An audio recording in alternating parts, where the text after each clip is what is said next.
Je commence ce maquillage par protéger mes sourcils avec de l'adhésif pour silicone et de la poudre libre.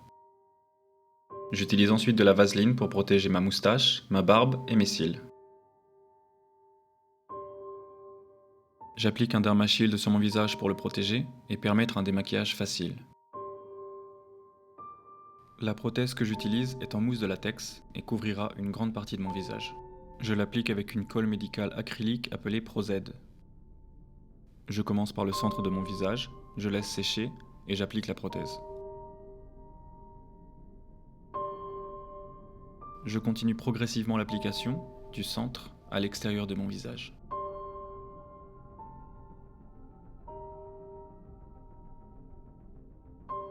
À l'aide d'un petit pinceau, je colle les raccords extérieurs ainsi que les raccords intérieurs au niveau des yeux et de la bouche. J'utilise un gros pinceau comme un rouleau à pâtisserie pour extraire les éventuelles bulles d'air. Puis à l'aide d'une éponge, je crée une texture poreuse d'adhésif sur mes raccords. Je rajoute une nouvelle couche de poudre libre blanche. Pour parfaire mes raccords, j'utilise une pâte à base de silice. Ce maquillage est un mélange de deux de mes personnalités, un zombie pourri et un clown ambulant. J'attaque la couleur avec le blanc de clown de chez Kryolan. Il est assez épais et permettra de cacher encore plus mes raccords. Pour les zones difficiles d'accès comme mes oreilles ou le dessous de ma barbe, j'utilise mon aérographe et de la peinture Pro Air. Je crée l'intérieur chair de ma prothèse avec une couleur verte et utilise une couleur marron pour faire ressortir les détails de la sculpture. Puis j'utilise une couleur rougeâtre autour de mes yeux.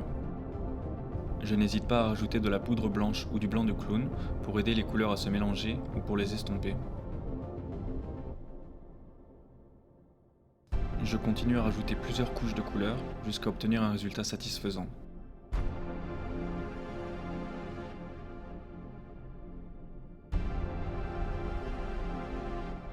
J'utilise ensuite les fards à paupières de la palette NYX et Sabrina pour faire ressortir tous les détails de ma prothèse.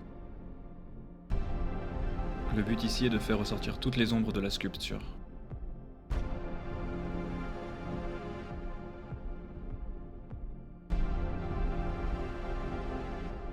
Je m'applique particulièrement sur les tempes qui donnent cet effet zombie.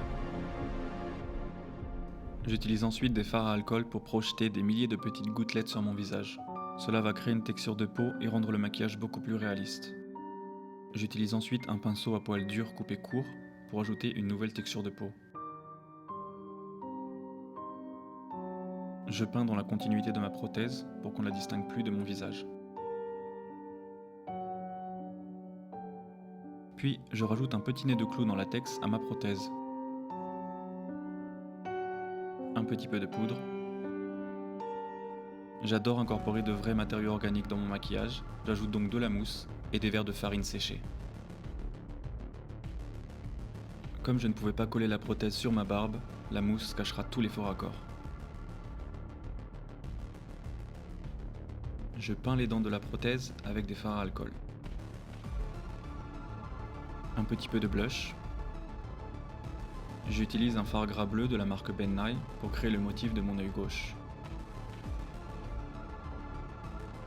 Avant d'ajouter les derniers détails, je peaufine un peu les couleurs.